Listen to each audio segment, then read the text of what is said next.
कहानी की शुरुआत होती है घने जंगल के बीचों बीच एक बड़ी नदी से, जहां जेफ नाम का एक आदमी अपने कुछ साथियों के साथ इसी नदी में आगे की तरफ बढ़ रहा होता है। ये लोग सांपों को पकड़कर उसे शहर में बेचा करते थे, लेकिन आज ये लोग जिस जगह सांप पकड़ने जा रहे थे वो जगह बहुत ज्यादा खतरनाक थी। यहाँ बोट का कैप्टन भी जेफ से कहता है कि जिस जगह तुम लोग जा रहे हो वो जगह श्रापित है और जहरीले सांपों से भरी हुई है, और मैंने सुना है कि वहाँ क्रिम्सन नाम का एक बहुत ही बड़ा एनाकोंडा रहता है। जो भी उस जगह पर जाता है वो एनाकोंडा उसे मार देता है। लेकिन जेफ मुस्कुराते हुए बोट के कैप्टन से कहता है कि बस तुम मुझे वहां तक पहुंचा दो, वहां तुम्हें तुम्हारे पैसे मिल जाएंगे और तुम अपनी बोट को लेकर वापस आ जाना। जेफ सांपों को पकड़ने का एक एक्सपर्ट शिकारी था और आज जेफ खास उस क्रिम्सन एनाकोंडा को पकड़ने के लिए इस जंगल में आया था। कुछ देर बाद ये लोग उस जगह तक पहुंच जाते हैं और यहाँ बोट का कैप्टन जेफ से ज्यादा पैसे मांगने की डिमांड करता है, क्योंकि ये एक बहुत खतरनाक जगह थी और यहाँ तक किसी को पहुंचाना एक बहुत ही बड़ा रिस्की काम था। जेफ भी इनकार नहीं करता और वो जेब से पैसे निकालकर उसे दे देता है। लेकिन जैसे ही बोट का कैप्टन पैसे लेने के लिए दोनों हाथ आगे बढ़ाता है, तब जेफ जानबूझकर पैसे नीचे गिरा देता है, जिसे खुशी खुशी बोट का कैप्टन उठाने लगता है। पैसे उठाने के बाद जब वो मुस्कुराते हुए जेफ की तरफ देखता है, तब जेफ उसके गले में चाकू घोंपकर उसे मार देता है और बेरहमी से उसका गला काटकर नदी के पानी में उसका सिर फेंक देता है। ये सब कुछ नदी के किनारे खड़े जेफ के साथी भी देख रहे थे। जेफ को ऐसा करते देखकर वो दोनों बहुत ज्यादा डर जाते हैं। इसके बाद जेफ अपने दो साथियों के पास आता है और उनसे कहता है कि अगर तुम दोनों ने भी मुझे धोखा देने की कोशिश की तो तुम्हारा भी यही हाल होगा। इसके बाद ये तीनों जंगल में आगे बढ़ते हुए एक जगह पर पहुंचते हैं, जहां उन्हें सांपों की एक बड़ी मूर्ति दिखाई देती है और ये देखते हुए जेफ कहता है तो आखिर क्रिम्सन एनाकोंडा की कहानी सच थी। दूसरी तरफ जेफ के साथियों को बहुत सारे सांप मिल जाते हैं, जिन्हें देखकर वो भी बहुत ज्यादा खुश हो जाते हैं। इसके बाद ये दोनों जल्दी से सभी सांपों को पकड़कर बैग में बंद करने लगते हैं, जबकि जेफ इन छोटे सांपों पर ध्यान नहीं देता और वो इस जंगल के सबसे बड़े सांप, जिसका नाम क्रिम्सन एनाकोंडा है, उसे ढूंढने लगता है। अब इन दो साथियों ने जो सांप कपड़ों के बैग में भर दिए थे, उन सांपों को अकेले एक साथी बोट तक लेकर आता है। वो देखता है कि जेफ ने जिस आदमी का गला काट कर पानी में फेंक दिया था, उसकी सर कटी लाश कुछ दूरी पर पानी में खड़ी है। ये देखकर उसे अपनी आंखों पर यकीन नहीं आया। तभी वो लाश अचानक पानी में डूब गई और तैरते हुए एक बड़ी सी चीज तेजी से उसकी तरफ बढ़ने लगी। वो आदमी डर के मारे तेजी से जंगल की तरफ भागने लगता है, लेकिन तभी बिजली की रफ्तार से एक बहुत ही बड़ा एनाकोंडा उसे जकड़ लेता है। वो एनाकोंडा उस आदमी की बॉडी पर लिपटकर उसकी हड्डियां तोड़ देता है और अपना बड़ा सा मुंह खोलकर उसे खाने लगता है। दूसरी तरफ हम उस आदमी के दूसरे साथी को देखते हैं, जो सांपों से भरे एक बैग को लेकर जंगल में आगे की तरफ बढ़ रहा होता है। तभी वो अचानक एक जगह पर रुककर कुछ ऐसा देख लेता है जिससे वो बहुत ज्यादा डर जाता है। असल में उसने उसी बड़े एनाकोंडा की बॉडी को रेंगते हुए देख लिया था। जैसे ही वो एनाकोंडा एक पेड़ पर चढ़ रहा था, तो उसके पेट को देखकर साफ लग रहा था कि उसने किसी इंसान को जिंदा निगल लिया है। अब इससे पहले कि वो आदमी अपनी जान बचाकर भाग पाता, तभी वो एनाकोंडा उसके साथी की लाश को उगल देता है। इसके बाद वो सांप उस आदमी को भी पकड़ लेता है। वो सांप उस आदमी को जकड़कर जोर से दबाता है और पेड़ से लिपटकर उस आदमी को भी खाने लग जाता है। ये सब कुछ ही दूर से जेफ भी देख रहा होता है और ये देखकर जेफ अपने साथी को बचाने के बजाय खुश हो रहा था, क्योंकि जेफ भी यही चाहता था कि कोई उस सांप का चारा बन जाए और जब चारे को खाते समय सांप का ध्यान भटक जाए, तब जेफ सांप को बेहोश करके मार दे। इसके बाद जेफ अपना शॉटगन निकालकर सांप को बेहोश करने ही वाला था कि तभी अचानक जंगल के सभी जानवर और बर्ड्स शोर मचाने लगे, जिनकी आवाज सुनते हुए वो एनाकोंडा अपने शिकार को ऐसे ही छोड़कर चला जाता है। आखिर कुछ तो ऐसा था जिससे जंगल के सभी जानवर डर रहे थे। अब यहाँ सीन कट होता है और हमें एक सर्कस शो दिखाया जाता है। ये सर्कस अब बंद होने के कगार पर था। कोई भी इस सर्कस को देखने का इंटरेस्ट नहीं रखता था। यहाँ सर्कस के मालिक के पास बिली यांग नाम का एक लड़का आता है, जो सर्कस के मालिक को पैसों से भरा हुआ एक सूटकेस देकर सर्कस में काम करने वाले सभी लोगों को खरीद लेता है, क्योंकि उसने थाईलैंड जाकर एक नया सर्कस खोलने का प्लान बनाया हुआ था। सर्कस के लोग बिली यांग के पास इतने सारे पैसे देखकर परेशान हो जाते हैं, क्योंकि आज से कुछ साल पहले बिली यांग बहुत गरीब हुआ करता था। वो भी इन लोगों के साथ मिलकर सर्कस में काम किया करता था, लेकिन पता नहीं कि बिली यांग अब कौन सा ऐसा काम करने लगा जिससे वो रातों रात इतना अमीर हो गए। अगली सुबह बिली यांग बोट के जरिए सभी लोगों को थाईलैंड ले जाने का प्लान बनाता है। अब क्योंकि बिली यांग ने इन सभी लोगों को खरीद लिया था, इसलिए ये सभी उसकी बात मानकर बोट में बैठ जाते हैं और बोट का कैप्टन बोट को चलाने लगता है। रास्ते में बिली यांग बाथरूम में छिपकर किसी को कॉल करता है और कॉल पर वो सामने वाले से कहता है कि डिलीवरी तैयार है, जल्द ही मैं इन लोगों को लेकर तुम्हारे पास पहुंच जाऊंगा। बिली यांग की इन बातों से हमें पता चलता है कि वह बोट पर मौजूद लोगों के साथ कुछ गलत करने वाला है। कुछ दूर आगे जाने के बाद ये लोग देखते हैं कि आगे का रास्ता बंद है, जहाँ लकड़ी और कई सारे कंटेनर्स रखकर किसी ने रास्ता रोक दिया था। तब बोट का कैप्टन कहता है कि हम दूसरे रास्ते से जा सकते हैं, लेकिन उस रास्ते से जाते हुए हमें थाईलैंड पहुंचने में बहुत टाइम लगेगा। इसलिए बिली यांग को कैप्टन का आइडिया पसंद नहीं आता। वो कैप्टन को धमकी देता है कि जो भी हो हमें वक्त पर थाईलैंड पहुंचना है, क्योंकि वहां हमारा शो है जिसके पैसे मैं एडवांस ले चुका हूं। अगर हमने शो नहीं किया तो हम बर्बाद हो जाएंगे। कैप्टन कहता है कि अगर तुम लोग लंबे रास्ते से नहीं जाना चाहते तो फिर हमारे पास यही एक रास्ता है। वह कहता है कि हम इन सारी चीजों को बॉम्ब से उड़ा देंगे और अपना रास्ता बनाकर यहाँ से निकल जाएंगे। बिली यांग को कैप्टन की बात ठीक लगती है और वो इसके के लिए तैयार हो जाता है, लेकिन उन्हें पता नहीं था कि ये लोग कितनी बड़ी गलती करने जा रहे हैं। इसके बाद ये लोग कंटेनर्स के पास बॉम्ब रखते हैं और फिर उन्हें रिमोट से उड़ा देते हैं। ऐसा करने से उनका रास्ता तो साफ हो गया, लेकिन धमाके की वजह से ढेर सारे सांप उनके बोट पर गिर जाते हैं, क्योंकि उन सभी कंटेनर्स में सांप भरे थे। डर के मारे ये लोग यहाँ वहाँ भागने लगते हैं। अब पूरी बोट सांपों से भर चुकी थी और ये सांप बोट पर मौजूद लोगों को डसने लगते हैं। यहाँ लेनी नाम की एक लड़की समझदारी से काम लेते हुए पाइप के जरिए प्रेशर से पानी खोल देती है और अपने आसपास जितने भी सांप होते हैं सबको बोट से नीचे पानी में गिरा देती है। बिली यांग डर के मारे बोट के बाथरूम में छिप जाता है, लेकिन तभी अचानक बाथरूम की छत टूट जाती है और बहुत सारे सांप बिली यांग के ऊपर गिर जाते हैं। उनसे बचने के लिए वह नदी में कूद जाता है और तैरते हुए किनारे तक पहुंचता है, लेकिन वहां पर भी एक किंग कोबरा उसके सामने आ जाता है। अब इससे पहले कि वो किंग कोबरा बिली को काट पाता, तभी कोई आदमी सांप पर पैर रखकर उसे कुचल देता है और बिली यांग की जान बचा लेता है। यह इंसान कोई और नहीं बल्कि जेफ था। अब जेफ ने बिली की जान बचाई थी, इसलिए बिली उसे अपने बोट पर ले आता है। जेफ यहाँ सभी से झूठ कहता है कि मैं एक वाइल्ड एक्सप्लोरर हूँ और एक एक्सीडेंट की वजह से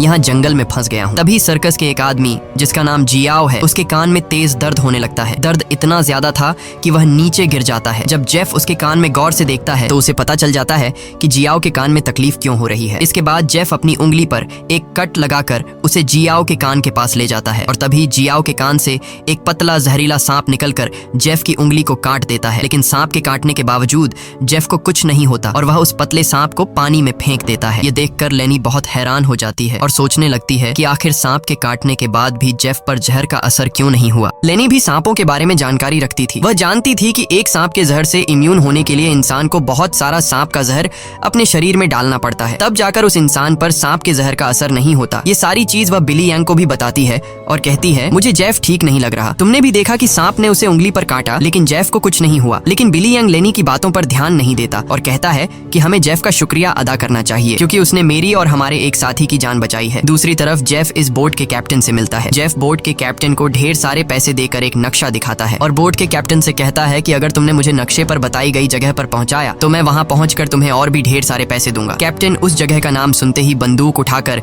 जेफ पर तान देता है। वह कहता है कि अगर दोबारा तुमने वहां जाने की बात की तो मैं तुम्हें गोली मार दूंगा। दरअसल कैप्टन भी उस जगह के बारे में जानता था कि वहाँ एक बहुत ही खतरनाक क्रिम्सन नाम का एनाकोंडा रहता है। यह सुनकर जेफ वहाँ से चला जाता है। कैप्टन बोट में बैठकर मछलियां पकड़ने लगता है, लेकिन तभी हम देखते हैं कि कैप्टन जिस फिशिंग रॉड से मछलियां पकड़ रहा था वह फिशिंग रॉड नीचे से कोई जोर से खींचता है, जिसकी वजह से वह फिशिंग रॉड कैप्टन के हाथ से छूटकर नीचे गिर जाती है। अब कैप्टन उस फिशिंग रॉड को उठाने के लिए नीचे झुकता है, लेकिन तभी उसे कोई पानी में नीचे खींच लेता है। दरअसल कैप्टन को किसी और ने नहीं बल्कि जेफ ने पानी में नीचे खींचा था। कैप्टन को मारने के बाद जेफ कैप्टन की बॉडी को उस जंगल में मौजूद एनाकोंडा को बुलाने के लिए चारे के तौर पर इस्तेमाल करता है। कुछ देर बाद सभी कैप्टन को ढूंढने लगते हैं, लेकिन बोट का कैप्टन उन लोगों को कहीं पर भी नहीं मिलता। लेनी को जेफ पर शक होने लगता है कि कहीं जेफ ने उसे मार तो नहीं दिया। वह जेफ से पूछती है कि कैप्टन कहाँ है, लेकिन जेफ कहता है कि मुझे कैप्टन के बारे में कुछ भी नहीं पता। वह यह भी कहता है कि यह जंगल है, यहाँ इंसानों का गायब होना आम बात है। तभी अचानक पूरे जंगल में एक अजीब सा शोर छा जाता है। जंगल के सभी परिंदे और जानवर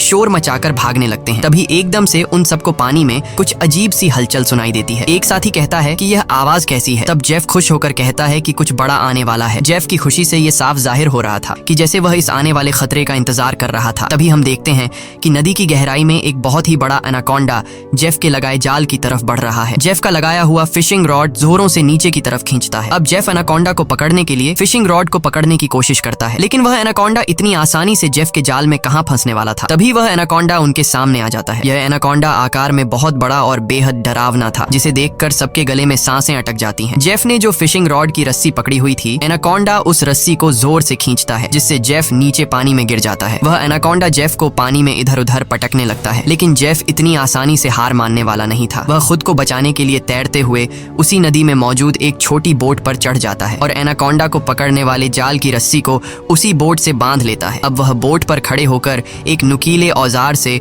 उस एनाकोंडा पर वार करता है, लेकिन उस वार से एनाकोंडा पर कुछ ज्यादा असर नहीं होता। एनाकोंडा जेफ को पकड़ लेता है। वह एनाकोंडा जेफ के साथ साथ उस बोट के ऊपर लिपटकर नीचे पानी में डुबो देता है। दूर खड़े ये लोग यह सब कुछ देख रहे थे और उन्हें लगता है कि जेफ मारा गया, लेकिन अगले ही पल जेफ तैरता हुआ पीछे से वापस बोट में आ जाता है। ये देखकर सभी लोग हैरान रह जाते हैं। अब जेफ फिर से पानी में एनाकोंडा ढूंढने लगता है, लेकिन उसे नहीं पता था कि एनाकोंडा अब पानी में नहीं बल्कि उसके पीछे बोट की छत पर है। एनाकोंडा सबके सामने अपने मुंह से कैप्टन की बॉडी को उगल देता है। ये देखकर बोट पर सभी लोग बहुत डर जाते हैं। ये लोग एनाकोंडा से खुद को बचाने के लिए इधर उधर भागने लगते हैं। वह एनाकोंडा कमरे में बंद सर्कस के 2 साथियों को मारने ही वाला था कि तब भी पीछे से जेफ हाथ में एक नुकीला औजार लिए एनाकोंडा पर हमला कर देता है, जिससे एनाकोंडा और भी ज्यादा गुस्सा हो जाता है और अब एनाकोंडा जेफ की तरफ बढ़ने लगता है। लेकिन जेफ एनाकोंडा से खुद को बचाते हुए उससे छिप जाता है, मगर एनाकोंडा भी जेफ का पीछा नहीं छोड़ता। वह जेफ को ढूंढने के लिए बोट के अंदर घुस जाता है, जहां बोट के अंदर सर्कस के बाकी लोग भी छिपे हुए थे। लकीली एनाकोंडा बिली और डायना को देख नहीं पाता। वह उनके ऊपर से रेंगते हुए खिड़की से होकर बोट से बाहर निकल जाता है। ये सभी लोग बोट के कोने कोने में छिपे हुए थे। एनाकोंडा इन लोगों को ढूंढते हुए जब बाथरूम की तरफ जाता है तो वह एक बच्चे और जियाओ को देखता है। एनाकोंडा तुरंत उन दोनों पर हमला कर देता है, लेकिन यह दोनों खुद को बचाते हुए वहां से निकल जाते हैं। अब उनके पास लेनी भी पहुंच जाती है। जैसे ही एनाकोंडा लेनी पर हमला करता है, तब जियाओ समझदारी से काम लेते हुए एनाकोंडा के सिर के आगे एक मटका लाता है, जिससे एनाकोंडा का सिर मटके के अंदर फंस जाता है। मटके से अपना सिर निकालने के लिए एनाकोंडा तड़पने लगता है और इसी हलचल में यहाँ पर केरोसिन ऑयल का गैलन गिर जाता है। एनाकोंडा अपने सिर से मटके को निकालने के लिए पूरी तरह से बेकाबू हो जाता है। वह यहाँ वहां खुद को मारता है और आखिर में वह अपने सिर को बोट से पटक कर मटके को तोड़ देता है, जिससे उसका सिर आजाद हो जाता है। लेकिन आजाद होते ही पीछे से जेफ एनाकोंडा के गले में रस्सी का फंदा डाल देता है। इससे पहले कि जेफ उस एनाकोंडा को पकड़ पाता, तभी नीचे केरोसिन ऑयल गिरने की वजह से बोट में आग लग जाती है और आग धीरे धीरे बढ़ते हुए बोट में रखे बमों तक पहुंच जाती है, जिससे बोट में ब्लास्ट होने लगते हैं। तभी बोट में एक बहुत ही बड़ा ब्लास्ट होता है। अब बोट पर मौजूद सभी लोग खुद को बचाने के लिए पानी में कूद जाते हैं, लेकिन जेफ ने एनाकोंडा के गले में रस्सी बांधी थी, जिस वजह से वो भाग नहीं पाता और आग में जलकर मर जाता है। ये लोग जैसे तैसे तैरते हुए नदी के किनारे तक पहुंच जाते हैं। जहाज को जलता देखकर बिली यांग रोने लगता है। वह इस वजह से रोता है कि ये लोग अब समय पर थाईलैंड नहीं पहुंच पाएंगे। सर्कस के बाकी लोग बहुत ज्यादा डरे हुए थे, क्योंकि ये सभी जंगल के बीचों बीच थे और अब उनके पास वापस जाने के लिए बोट भी नहीं था। लेनी समझ चुकी थी कि इन सब का जिम्मेदार जेफ है। उसने इनके जहाज को एक जाल के तौर पर इस्तेमाल किया। वह जेफ से कहती है, अगर तुमने ऐसा न किया होता तो यह इतना बड़ा खतरा हम पर न आता। जेफ जवाब में कहता है कि तुम लोग जानते भी हो कि इस एक एनाकोंडा की कीमत कितनी है। अगर तुम लोगों ने इसे पकड़ने में मेरा साथ दिया होता तो आज हम सब करोड़पति होते। पैसों का नाम सुनते ही बिली यांग की आंखें चमक उठती हैं। वह थाईलैंड जाने का प्लान कैंसिल कर देता है और दौड़कर जेफ के पास आता है और कहता है, मैं तुम्हारे साथ हूँ। बताओ इस एनाकोंडा को पकड़ने के लिए हम क्या कर सकते हैं और हमें पैसे कैसे मिलेंगे। उसके बाद जेफ एक मैप निकालता है और उन्हें दिखाते हुए कहता है, अगर तुम लोग मेरी मदद करोगे तो इस मैप के जरिए मैं तुम्हें 1-2 दिन के अंदर थाईलैंड पहुंचा दूंगा। अब यहाँ बिली यांग और टीम के बाकी लोग जेफ के बोट तक जाने के लिए मान जाते हैं, लेकिन लेनी को जेफ पर बिल्कुल भी भरोसा नहीं था, इसलिए वह वहां जाने से इनकार कर देती है। तभी सर्कस टीम की एक लड़की की तबीयत अचानक खराब होने लगती है। जब बिली यांग उसके कंधे को देखता है तो उन्हें पता चलता है कि उस लड़की को एक बहुत ही खतरनाक मकड़ी ने काटा है, जिसके जहर से वो मर भी सकती थी। ये देखकर जेफ वहां पर मौजूद सभी लोगों से कहता है, मेरे पास एक ऐसी दवाई है जिससे उस लड़की का इलाज हो सकता है, लेकिन वह दवाई मेरे बोट में रखी गई है। अगर तुम इसका इलाज करना चाहते हो तो तुम्हें मुझे मेरी बोट तक पहुंचाना होगा। अब न चाहते हुए भी लेनी जेफ के साथ चलने को तैयार हो जाती है। कई घंटों के सफर के बाद जब एक साथी नदी का पानी पीने लगता है, तब जेफ उसे रोक देता है और जेफ सभी से कहता है, यहाँ का पानी कभी भी मत पियो। यहाँ के पानी में ऐसे कीड़े हैं जो पानी पीते समय इंसान के अंदर चले जाते हैं। इसके बाद वो कीड़े उस इंसान के अंदर ऐसी प्यास लगाते हैं कि वो पानी पीते पीते खुद को नदी में डुबाकर मार देता है। रास्ते में इन लोगों को भूख लग जाती है। तब जेफ पास के पत्थरों से एक सांप पकड़ता है और फिर ये लोग सांप का जहर निकालकर उसे पकाते हैं और उसे खाकर गुजारा करते हैं। इसके बाद ये लोग फिर से अपना सफर जारी रखते हैं। कुछ देर बाद रात हो जाती है। रात को ये लोग पहाड़ के एक सुरंग में रुकते हैं, जहाँ ये लोग आग जलाते हैं और जेफ साइड पर बैठा अपनी मैप पर बने हुए एनाकोंडा को देख रहा था। जेफ उस समय के बारे में सोचता है जब वो एनाकोंडा उसके सामने आया था। वो एनाकोंडा जेफ को मारने ही वाला था, लेकिन जेफ समझदारी से काम लेते हुए एक लकड़ी की बॉक्स में खुद को छुपा देता है। वो बॉक्स एक ढलान में रखी हुई थी, इसलिए जेफ बॉक्स को धक्का देकर रगड़ते हुए नीचे नदी तक पहुंच जाता है। अब जेफ इस बॉक्स से खुद को निकालने की कोशिश तो करता है, लेकिन बदकिस्मती से जेफ उस बॉक्स में हमेशा के लिए बंद हो गया और काफी समय तक जेफ उसी बॉक्स में फंसा रहा। इसके बाद ये लोग आते हैं। इन लोगों ने रास्ता खोलने के लिए डायनामाइट लगाकर कंटेनर तोड़ दिए, जिसमें से जेफ बाहर निकल गया और उनके साथ मिल गया। सीन फिर से प्रेजेंट में आता है, जहाँ जेफ इस मैप को देख रहा था। तभी बिली यांग उसके पास आता है और कहता है, तुम उसी एनाकोंडा को पकड़ना चाहते हो ना? जेफ कहता है, हाँ, ये एक बहुत ही बड़ा एनाकोंडा है, एक ऐसा एनाकोंडा जो इस पूरे जंगल का राजा है। यहाँ के सभी जानवर इस एनाकोंडा से डरते हैं। इसने दुनिया के बड़े बड़े शिकार किए हैं, यहाँ तक कि इसने अपने ही जैसे बड़े बड़े एनाकोंडा को मार गिराया, और अगर हम उसे पकड़ने में कामयाब हुए तो हम रातों रात मिलियनेयर बन जाएंगे। पैसों का सुनते ही बिली यंग कहता है, मैं आपके साथ उस एनाकोंडा को पकड़ने के लिए तैयार हूँ। अब काफी रात हो जाती है और ये सभी लोग सो जाते हैं। तभी सर्कस के एक साथी की किसी अजीब सी आवाज से आंख खुलती है। वो देखता देखता है कि उसका भाई यहाँ नहीं है। अपने भाई को ढूंढते हुए वो उस सुरंग से बाहर आया और उसे ढूंढते हुए नदी के पास जाता है, जहाँ वो देखता है कि उसका भाई अपने आप को नदी के पानी में डुबाने की कोशिश कर रहा है। ये आदमी उसे ऐसा करने से रोकता है, पर उसका भाई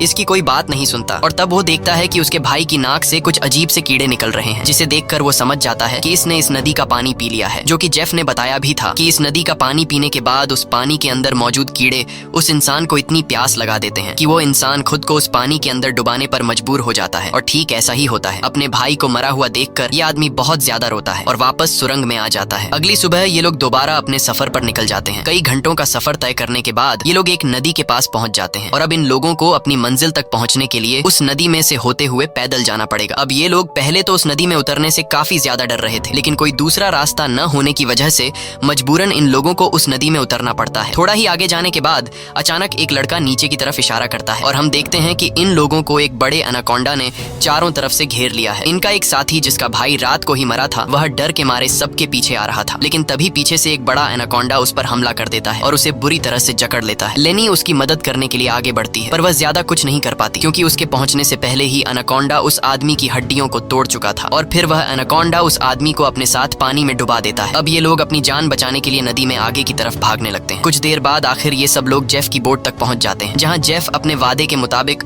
उन लोगों को उस लड़की के लिए एंटीडोट दे देता है जिसे कंधे पर जहरीली मकड़ी ने काटा था। अब यहाँ से थाईलैंड की जमीन भी काफी करीब थी और ये सभी थाईलैंड जाने के लिए निकलते हैं, लेकिन तभी जेफ उन लोगों को रोक देता है। दरअसल जेफ इसलिए इन लोगों को इस जगह पर लाया था ताकि वो इन लोगों को चारे की तरह इस्तेमाल कर सके। जेफ उन सब लोगों से कहता है कि मैं तुम सब लोगों को वादे के मुताबिक सही सलामत यहाँ तक ले आया हूँ, लेकिन अब तुम लोगों को भी अपना वादा पूरा करना होगा, तुम्हें मेरी मदद करनी होगी। तब वो छोटा बच्चा जेफ से कहता है कि अगर तो तुम्हारी ये मदद उस एनाकोंडा से जुड़ी है तो हम तुम्हारी कोई मदद नहीं करेंगे। इनकी ये बातें सुनते ही जेफ अपनी बंदूक निकाल लेता है और बिली यांग भी चाकू निकाल कर उसका साथ देने लगता है। बिली यांग सभी से कहता है कि जेफ जो भी कह रहा है तुम्हें उसकी बात माननी चाहिए। यहाँ लेनी कहती है कि तुम लोग पागल तो नहीं हो गए हो, उस एनाकोंडा को पकड़ना बहुत मुश्किल है, क्यों तुम लोग अपनी जान से हाथ धोना चाहते हो? जेफ कहता है हाँ तुम ठीक कह रही हो, उस एनाकोंडा को पकड़ना मुश्किल तो है पर नामुमकिन नहीं, क्योंकि उस एनाकोंडा को खाते हुए जब उसका ध्यान भटक जाए तब उसे पकड़ा जा सकता है। उसके बाद बिली यांग और जेफ सर्कस टीम के 2 लोगों को रस्सी से बांधकर सांप का चारा बनाते हैं। वह बच्चा बिली यांग से कहता है तुम ऐसा क्यों कर रहे हो? सोचो अगर हम लोग मर गए तो तुम्हारी सर्कस में कौन परफॉर्म करेगा? ये सुनकर बिली यांग जोर जोर से हंसने लगता है और उस बच्चे से कहता है कि क्या तुम लोगों ने कभी सोचा नहीं कि मैं इतनी जल्दी कुछ ही सालों में इतना अमीर कैसे हुआ? अरे पागलो, मैं तुम लोगों को थाईलैंड में सर्कस के लिए थोड़ी लेके जा रहा था। मैं तो तुम्हारी बॉडी के ऑर्गन्स को बेचकर बहुत सारा पैसा कमाने वाला था और यही मेरा बिजनेस है, लेकिन अब देखो मैंने अपना प्लान चेंज कर दिया। अब मैं जेफ के साथ मिल गया हूँ क्योंकि मैं जानता हूँ कि तुम्हारे बॉडी पार्ट्स से भी ज्यादा पैसे